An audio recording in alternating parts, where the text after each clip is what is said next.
Bienvenidos a Mate y Misterio, el espacio donde nos sentamos a hablar de los casos más oscuros de la historia, como si estuviéramos entre amigos, pero sabiendo que a veces la realidad supera cualquier película de terror. Hoy viajamos a París, 1981, pero esta historia empieza mucho antes, empieza en Japón y empieza con una obsesión. ¿Quién era Issei Sagawa? Issei Sagawa nació en 1949 en Kobe, Japón, en una familia acomodada. Su padre era presidente de una empresa importante. Creció en un entorno privilegiado, con acceso a educación, viajes y estabilidad económica. Pero desde muy joven, según sus propias declaraciones, desarrolló fantasías caníbales. No estamos hablando de algo simbólico, no era una metáfora. Él describía con total frialdad que sentía deseo sexual al imaginarse devorando a una mujer. En entrevistas posteriores diría que, cuando era niño, ya sentía atracción por mujeres occidentales altas, especialmente rubias. Las veía como algo exótico, algo que deseaba poseer literalmente. Su estatura era baja, apenas superaba el 1,50 m. Era físicamente débil, introvertido y con grandes complejos. Y ese contraste entre su fragilidad y la figura de mujeres altas y occidentales se convirtió en el centro de su fantasía. Él estudió literatura inglesa, era inteligente, culto, pero profundamente perturbado. A finales de los años 70, Sagawa se mudó a Francia para estudiar en la prestigiosa Universidad de París. París representaba todo lo que él idealizaba: Europa, mujeres occidentales y libertad.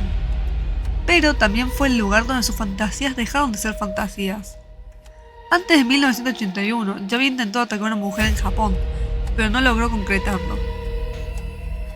El primer ataque de Issei Sagawa tiene registro en 1972. Esta mujer era alemana, cuya identidad no suele ser revelada en los registros públicos, aunque se sabe que era una profesora o conferencista, mientras él era estudiante en la Universidad de Waseda en Tokio.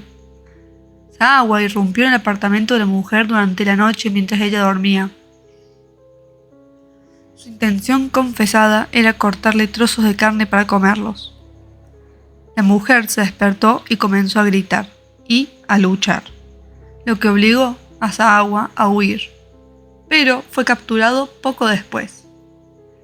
A pesar de la gravedad del asalto, su padre, Akira Sagawa, un personaje muy importante en esta historia, ya que era un hombre empresario japonés muy poderoso, utilizó su influencia y dinero para llegar a un acuerdo extrajudicial. Pagó una compensación económica a la víctima a cambio de que ella retirara los cargos. Pero ¿por qué esto es importante?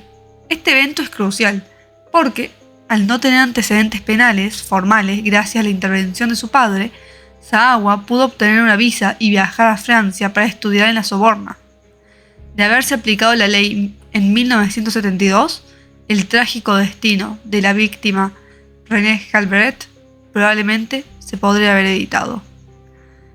Es un ejemplo oscuro de cómo el privilegio puede permitir que conductas depredadoras queden impunes hasta que escalan a algo irreparable. Fue internado brevemente en una institución psiquiátrica y luego liberado. Nada detuvo la obsesión.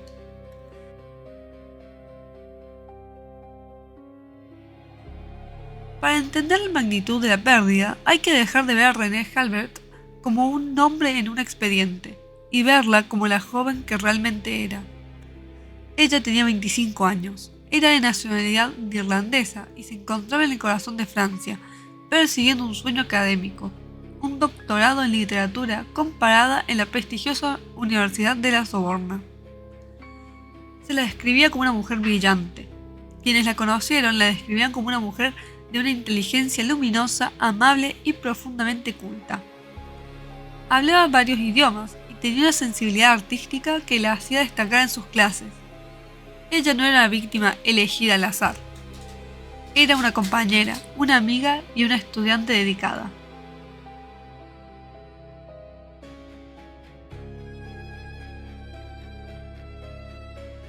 Su vínculo con Sagawa. Issei Sagawa, que en ese entonces tenía 32 años, compartía clases con ella. Él se presentaba como un estudiante tímido, intelectual y algo solitario. Valiéndose de esa fachada inofensiva, Saawa logró entablar una relación de estudio con René. Él la admiraba, pero una admiración tóxica. La veía como el ideal de la belleza y la sofisticación europea que él tanto ansiaba poseer.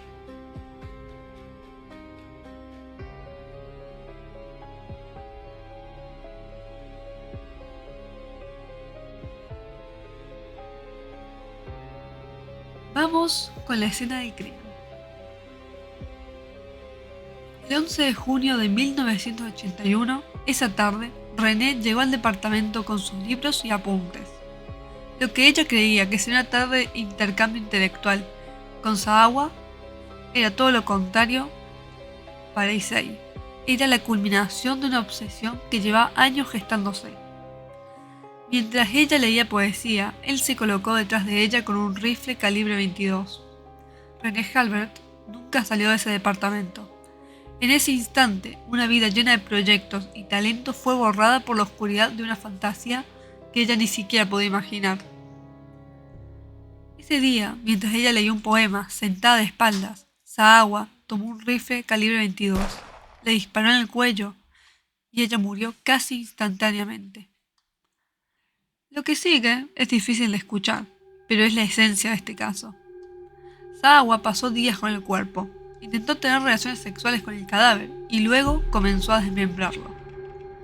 Consumió partes del cuerpo, guardó otras en el refrigerador, fotografió todo el proceso e incluso en entrevistas posteriores describió el sabor de la carne con una naturalidad que hiela la sangre. Él no actuaba en estado de frenesí, no fue un crimen impulsivo, fue premeditado, fue la culminación de una fantasía de años. Tras convivir con el cuerpo de René Halbert durante 3 días, la descomposición física y el colapso mental de Saawa lo obligaron a actuar. Su plan de deshacerse de la evidencia fue tan torpe como macabro. El 13 de junio de 1981, Saawa metió los restos de René en 2 maletas de viaje de color azul. Con una frialdad asombrosa, bajó las maletas de su departamento y tomó un taxi hacia el bosque de Boulogne, un parque a las afueras de París. Su intención era hundir las maletas en el lago del parque. Sin embargo, al llegar, se dio cuenta que había demasiada gente. El peso de las valijas y su evidente nerviosismo atrajeron las miradas de varias personas que pasaban por la zona. Al verse observado, Saawa abandonó las maletas entre unos matorrales y huyó del lugar. Unos transeúntes, curiosos por el olor y el abandono del equipaje, avisaron a las autoridades. La policía francesa no tardó mucho en rastrearlo. Habían encontrado rastros de sangre en el taxi y, al interrogar al conductor, este lo llevó directamente a la dirección de Saawa. Cuando la policía entró en su habitación, encontraron restos humanos, aún conservados en el refrigerador. Saawa no opuso resistencia y confesó de inmediato con una frase escalofriante: «La maté para comerme su carne». Ahora vamos con el juicio y el vacío legal indignante. Aquí es donde la tragedia se convierte en una farsa judicial. El destino de Saawa quedó sellado por una combinación de diagnósticos psiquiátricos y tecnicismos diplomáticos. El juez de instrucción, Jean-Louis Bruguiere, declaró a Saawa legalmente demente. 3 expertos psiquiatras dictaminaron que padecía una psicosis irreversible que lo hacía no responsable de sus actos. Según la ley francesa de la época, si no hay responsabilidad penal, no puede haber juicio. Por eso, fue enviado al hospital psiquiátrico de Paul Giraud, donde se esperaba que pasara el resto de su vida. El padre de Issei, Akira Sagawa, un poderoso y adinerado empresario, movió influencias para que su hijo fuera repatriado. Se convirtió en un hombre libre. Y lo más indignante es que aprovechó su libertad para lucrar con su crimen. Escribió libros, dio conferencias, participó en comerciales e incluso se convirtió en una bizarra figura de culto en la cultura japonesa hasta su muerte en 2022. Lo más indignante es que aprovechó su libertad para lucrar con su crimen. Escribió libros, dio conferencias, participó en comerciales y se convirtió en una bizarra figura de culto en la cultura pop japonesa hasta su muerte en 2022. Algo para resaltar de este caso es que el dinero y el estatus de la familia fueron factores determinantes. Sin el apoyo económico de su padre para pagar abogados de élite y presionar por la extradición, es probable que Sagawa hubiera muerto en un manicomio francés.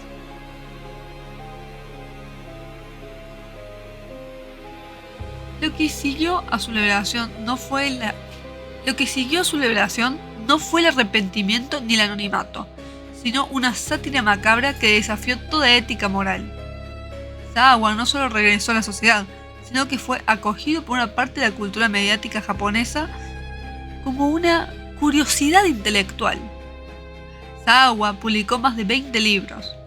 El más famoso se titula La Niebla, o Kiri no Naka, donde detallaba con una precisión quirúrgica y perturbadora el asesinato y el acto de canibalismo.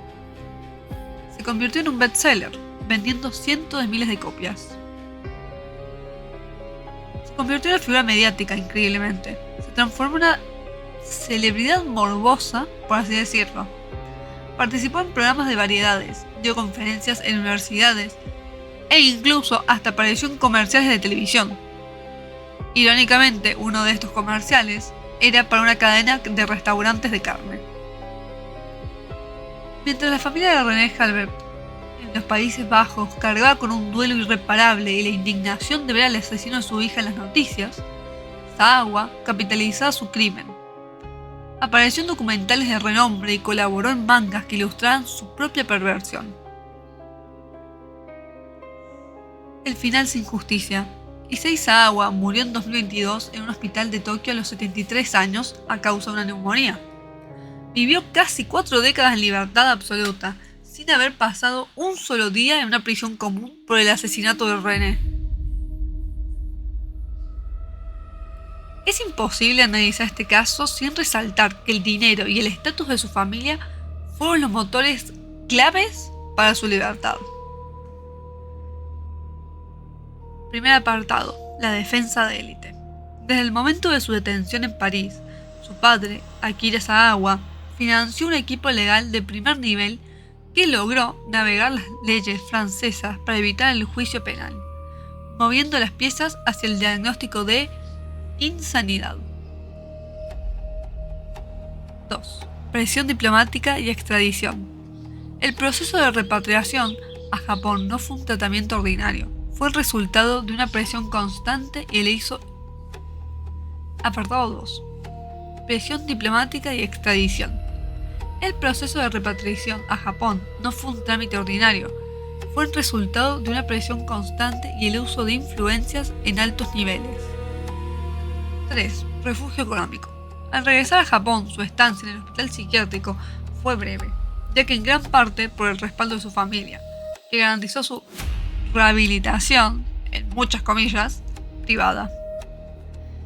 Entonces, sin el apoyo económico de su padre, Sagawa probablemente habría muerto olvidado en los pabellones psiquiátricos de Francia o Japón. Su caso es el recordatorio más crudo de cómo el privilegio puede, en ocasiones, burlar la justicia internacional. Que en realidad esto me recuerda mucho al caso actual de las islas de Jeffrey Epstein. Bueno, vamos con una de las partes favoritas, que es el perfil psicológico. Yo le titulé La anatomía de un deseo oscuro. Sagawa es un enigma para la criminología tradicional, porque no encaja en el molde del asesino serial desorganizado, ni en el del psicópata buscador de poder. Su motor no era el odio, sino una necesidad ontológica de posesión. Para Sagawa, comer a René no era un acto de odio, sino de amor, en comillas, desviado. Él creía que al ingerirla, ella pasaría a formar parte de él para siempre. Esto revela un trastorno parafílico extremo, donde el deseo sexual está ligado indisolublemente a la destrucción del objeto deseado. Sagawa era un hombre de baja estatura y su salud era frágil, como habíamos mencionado antes. Desarrolló una obsesión con las mujeres occidentales altas y blancas, a las que veía como un ideal de belleza y fuerza que él jamás tendría. Por esto, su crimen fue un intento de absorber, en comillas de vuelta, esa vitalidad y estatus que él sentía que le faltaba. También, a pesar de su desconexión empática, Saawa era extremadamente lúcido. Utilizó su inteligencia para racionalizar su crimen como acto estético o literario, romantizándolo de alguna forma. Esta capacidad de intelectualizar el horror le permitió vivir décadas sin mostrar un ápice de remordimiento real, viendo su acto como una obra de arte trágica. Lo más inquietante de esto es que no hubo un detonante de ira. Fue una fantasía planificada durante años. Saawa no perdió el control. Al contrario, ejecutó un plan con una paciencia aterradora, demostrando que su brújula moral no estaba rota, simplemente no existía.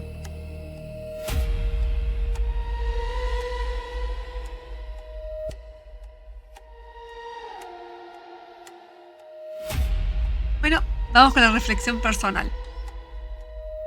Aquí es donde bajamos a tierra. Después de repasar los datos, uno se queda con un sabor amargo en la boca. Lo que más perturba de Issei Saawa no es solo la capacidad de un ser humano para cometer semejante atrocidad.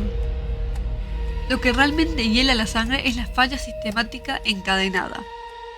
El sistema legal francés se lavó las manos, el sistema japonés encontró un vacío técnico y la sociedad, sedienta de morbo, le puso un micrófono delante. Es una historia que parece escrita por un guionista de terror con un sentido del humor muy oscuro. Pero los archivos no mienten. Es la prueba de que, a veces, la realidad no solo supera la ficción, sino que la humilla. A menudo en el True Crime cometemos el error de convertir al asesino en el protagonista. Estudiamos sus libros, sus fotos e incluso sus frases, dándole una inmortalidad que no merece. René Galbraith no era un personaje secundario en la fantasía de un loco. Era una estudiante brillante, una hija, una mujer con un futuro que le fue arrebatado de la forma más degradante posible. Su nombre debe sonar más fuerte que el de su captor, porque mientras Saawa buscaba la fama a través de la muerte, nosotros vamos a elegir honrar la memoria de la vida que se perdió. René no tuvo justicia, pero que al menos haya memoria. Bueno, este fue el caso de Issei Saawa. Un crimen que mezcla obsesión, horror y un sistema judicial que dejó más preguntas que respuestas. Si quieren que profundicemos en otros casos igual de perturbadores, ya saben dónde encontrarme. Esto fue Mate y Misterio, y nos escuchamos en el próximo episodio.